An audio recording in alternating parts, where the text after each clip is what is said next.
One of the assumptions of multiple regression or a general linear model is that the error terms should not be related to one another. In other words, successive error terms should be independent of each other. Sometimes when this assumption is violated, there is correlation, or rather there is autocorrelation present in the error terms. Due to the violation of this assumption, there is a variation in the estimates of the regression coefficients from our model. Now, we have dedicated several modules in discussing the ways of detecting autocorrelation and the ways of remedying this situation. In this module, we will discuss how, using a numerical example, we can test for first order autocorrelation present in the error terms. One of the assumptions of linear model is that the successive error terms are not correlated. This assumption is called the absence of autocorrelation in a dataset. When this assumption is violated, we say that autocorrelation is present in the error terms. In this module, we will discuss some numerical problems. We will solve these numerical problems or perform the test of autocorrelation on these numerical problems using R, and we will see how Durbin-Watson test can be used to detect autocorrelation in a dataset. So let us begin with a brief introduction of Durbin-Watson test. Well, I should rather call this a brief recapitulation because we had discussed Durbin-Watson test previously in one of the modules dedicated to autocorrelation. So Durbin-Watson is a test of the residuals from a linear regression or a multiple linear regression, and this test is used to perform or to detect autocorrelation, specifically first order autocorrelation in error terms in the model. Now, because most regression problems involving time series data exhibit a positive autocorrelation, the hypothesis that we usually test in a Durbin-Watson test is of positive autocorrelation. So, in case of a Durbin-Watson test, the null hypothesis is usually rho equals 0, which is tested against the alternative that rho is greater than 0, where rho is the correlation coefficient or the correlation term in the autoregressive model. So when we perform a test after we have formulated our null and alternative hypotheses, our next step is to formulate the test statistic. In case of Durbin-Watson test, the test statistic is given by the following expression. The test statistic is denoted by D equals summation I equals 2 to n EI minus 1 whole square divided by summation I equals 1 to n EI square. Now let me explain the terms involved in this expression. EI here stands for the ith residual, which is nothing but the difference between the ith observed value of the response yi and the ith expected or predicted value of the response, which is yi hat. So we can write EI as yi minus yi hat. Similarly, EI minus 1 can be written as yi minus 1 minus yi minus 1 hat. So most of the terms involved in the test statistic have been explained. If you look at the numerator, we have taken the summation from I equals 2 to n, and this is due to the fact that here we have an error term involving the previous time period, which is EI minus 1. And since in autocorrelation we usually come across this problem in time series data, so we denote usually I by the ith time period. In contrast to the cases in regression where we consider I as the ith observation or ith individual in the study. So in order to now perform the actual Durbin-Watson test, we find the upper and the lower critical values. These are the values that we compare our test statistic values with, and based on this comparison, we make our decision of either rejecting or not rejecting the null hypothesis. Based on the number of parameters involved in the regression model, that is, the number of explanatory variables that are included in the model, and based on the number of observations or the number of time periods for which we have our data, which is usually denoted by n, we obtained the upper and lower critical values denoted by du and dl from a standard table. This standard table can mostly be found in any standard statistics book. So once we have obtained our critical values, our next step is to compare the value of our test statistic D with these critical values in order to reject or not reject the null hypothesis. So let us look at the general criteria. So if the test statistic value is less than the lower critical value DL, then we reject the null hypothesis rho equals 0. If the test statistic D is greater than DU, then we do not reject the null hypothesis that rho equals 0. Remember that the alternative hypothesis that we were testing was that rho was greater than 0. And the third criteria is if the test statistic value lies in between the lower or the upper critical value, then we conclude that the test is inconclusive. So this is a brief outline of the different steps involved in a Durbin-Watson test. Now let us look at a numerical example. Here we have a data for soft drink concentrate sales. The two variables that are under study here are annual regional concentration sale in units. This is our YT, which is the dependent variable, and the second variable under study is annual advertising expenditure, which is in thousands of dollars. This is denoted by XT. So intuitively we know that the more we spend on advertising, the sales should go up as well. So the two variables we have here are related to one another. So once we have the data for YT and XT, we would now like to first test whether the error terms in a linear model or a linear regression model fitted on these two variables are autocorrelated or not. Let me also tell you that the data set is for 20 time period, which is 20 years starting from 1960 onwards. So T, which can be seen in the table, is just the index for each year, with 1 given to 1960, 2, 1961 and so on. So the last index 20 is for the year 1979. Now in order to perform the Durbin-Watson test, a regression line was fitted of YT on XT. That is, we are regressing our annual regional concentrate sales on the annual advertising expenditure. Once this regression model is fitted, we then estimate our error terms or the residuals. So once we fit the regression model, we can now use this model to predict our Y. So we get a column which is YT hat, which is the estimated or the predicted values of annual regional concentrate sales based on the different values of XT.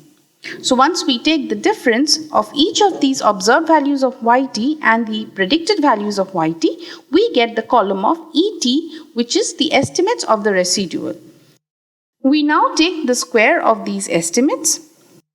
If you look at the next column, it is the square of the difference between ET and ET minus 1, which is we are taking the difference between the error terms of two successive time period.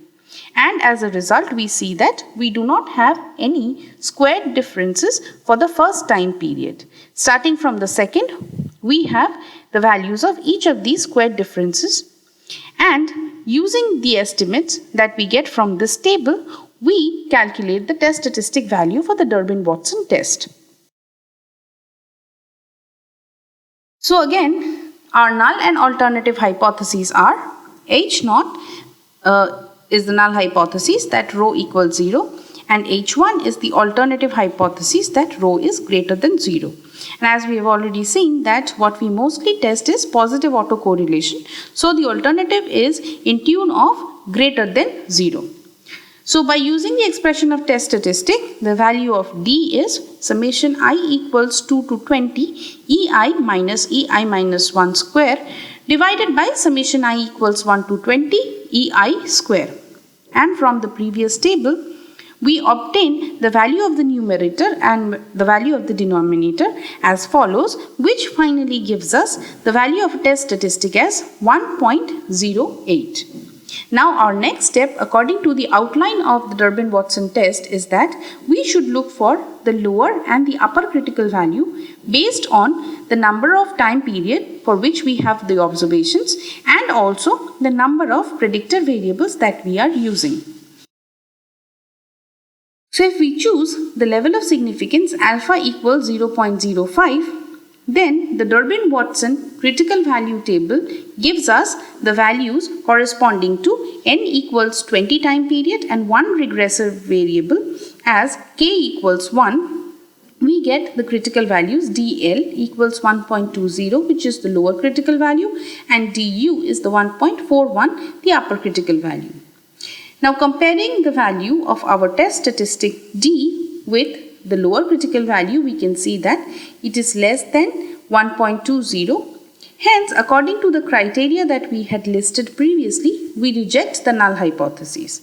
And rejection of null hypothesis here would conclude that the error terms are positively autocorrelated. Now let us look at the details of the test. The fundamental assumption in linear regression are that the error terms epsilon I have mean 0 and constant variance. And we also assume that the successive error terms are uncorrelated, which means that epsilon ei has an expected value of 0, variance of epsilon I is sigma square, and the expected value of epsilon I epsilon j equals 0 for I not equals j.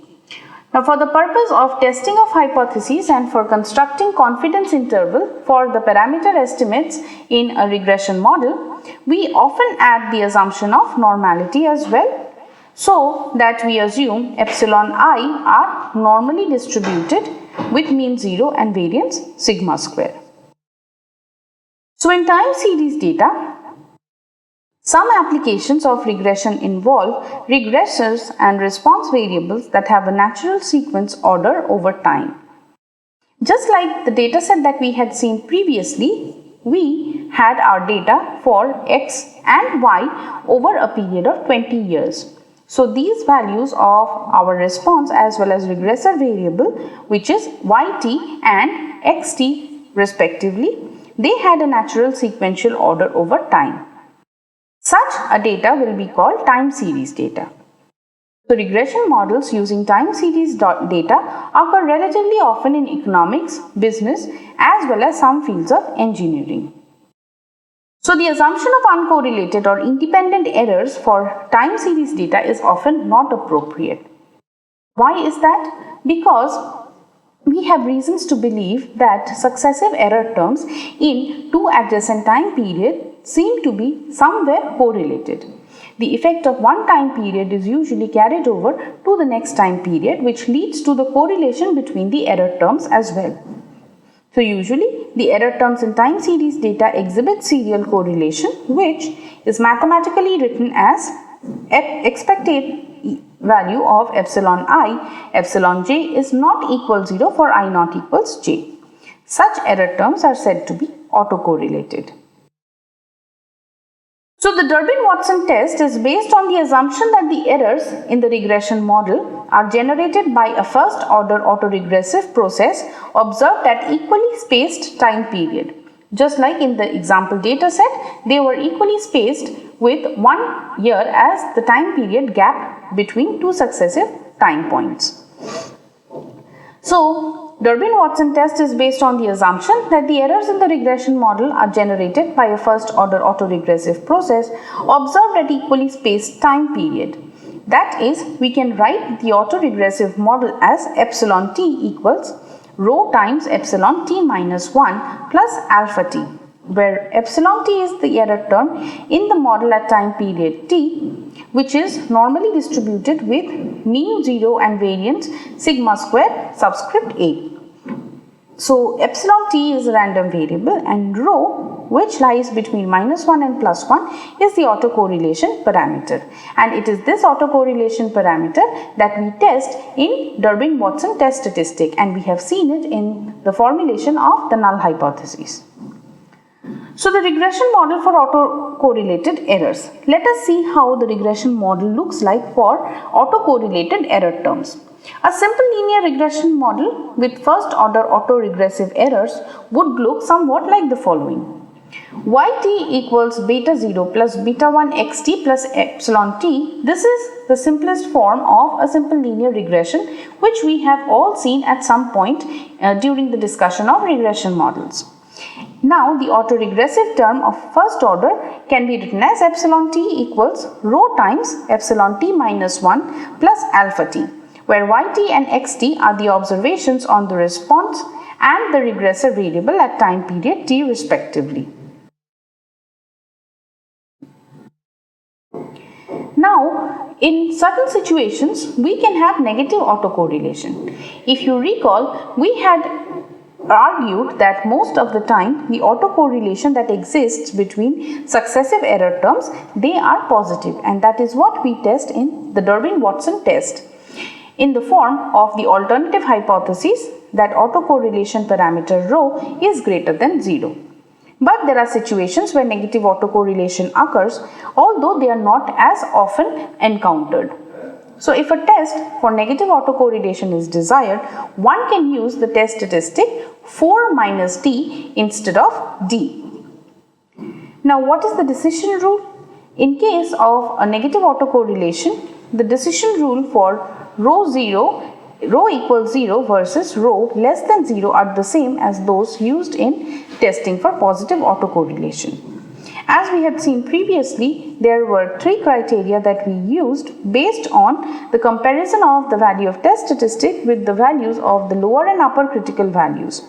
In case where we had positive autocorrelation, the null hypothesis was H naught such that rho equals 0 against the alternative rho greater than 0. In case of negative autocorrelation, we had the alternative hypothesis of the reverse form. However, since we use 4 minus d instead of d as the test statistic, we can keep on using the same criteria to perform this testing of hypotheses without noticing the change in the criteria or the conclusion from the Durbin-Watson test. So now checking for autocorrelation using R. In R, we can perform some of the tests which we commonly use to detect autocorrelation. So the common means of detecting autocorrelation is first through a simple plot of the estimates of residual against time. This usually shows a pattern in case autocorrelation is present in the dataset. In the module on autocorrelation, we had seen that in case there was a positive high correlation between successive error terms, then when epsilon I is plotted against epsilon I minus 1, we had seen a clear linear trend. So any plot which we can create using the estimates of the residuals, that is epsilon I, we can notice a pattern in case of autocorrelated error terms. And the second method is using a formal test like the Durbin-Watson test, which we had just discussed in the previous numerical example. So in case we have correlated error terms, we can use the generalized least square technique as the method of obtaining the estimates of the regression coefficients. However, we can first detect autocorrelation, and in case we can remove it, then in the removed dataset we can use the simple method of least square to obtain the estimates. So let us first look at the dataset that we will be using in R. The dataset is called air quality, and which is a built-in dataset in R, and this is how the data looks like. The different variables that are measured in this dataset are ozone, solar, wind, temperature, which month and which day of the month we are talking about.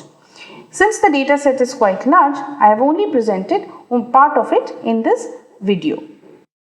First, let us fit a regression model using the LM function on ozone regressed on solar, wind and temperature. So here we can see that ozone variable has been treated as the response, and solar, wind and temperature has been used as the explanatory variables. So this is a multiple regression setup with 3 explanatory variables. Once we use the LM function to fit this regression model, we can call the summary of this method, and the R output, which we can see here, is what R provides us with. Now if you look at the estimates of the coefficients corresponding to each of these explanatory variables, and if you look at the p-values, comparing these p-values with a level of significance of 5%, we can see that all the three factors that we had used, they have been significant in the model. But what we are really interested here is to perform the Durbin-Watson test to detect whether there was autocorrelation in the error terms.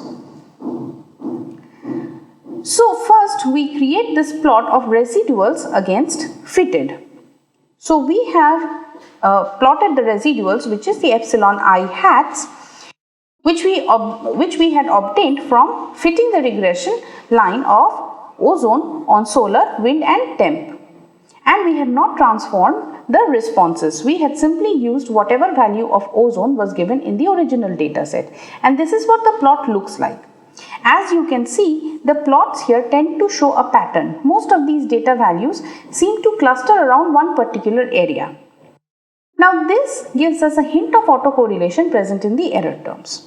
So what we can do is, one of the method of getting rid of autocorrelation is by transforming our response, which is the measurement of ozone. So let us now take a log transformation, which is one of the commonly used ones in regression. So here you see these are the R codes for fitting a regression model using the LM function, where our response is no longer just ozone, but the response is now log of the values of ozone. So once we fit this regression model and we look at the summary, we can see that again solar, wind and temp, which is temperature, they have all qualified as significant explanatory variables in the regression model. But now if we look at the residuals, we can see that they are more scattered, and we have been able to successfully get rid of the pattern that the residual plot was showing. So this is one of, using this numerical example, we can see that this is one of the methods of getting rid of autocorrelation. The two numerical problems that we had discussed here had two features. The first one taught us how to perform the Durbin-Watson test on using a data set, and how we can use the lower and upper critical value limits to decide on whether we reject the null hypothesis or not reject the null hypothesis of no autocorrelation. In case we rejected, it meant that there was autocorrelation present. In case we failed to reject the null hypothesis, that rho equals 0, we can safely conclude that there is no autocorrelation present. In the second numerical example, which was done using R, we have seen that in case of autocorrelation present in the data set, we can transform the response variable using one of the common transformations available, for instance the log transformation or the square root transformation, and sometimes when taken the transform response variable in place of the actual one, we can fit a regression model and end up getting the error terms which are not autocorrelated anymore. So sometimes a solution to removal of autocorrelation from a data set could be by simply using a transformation of the response variables. So we have seen how we can use this numerical example to perform a Durbin-Watson test for first order autocorrelation present in the error terms. Durbin-Watson is one of the most popular tests that we can perform to detect autocorrelation, and once detected, there are different ways to remedy the situation so that we can get rid of autocorrelation and all the assumptions of multiple regression are met with.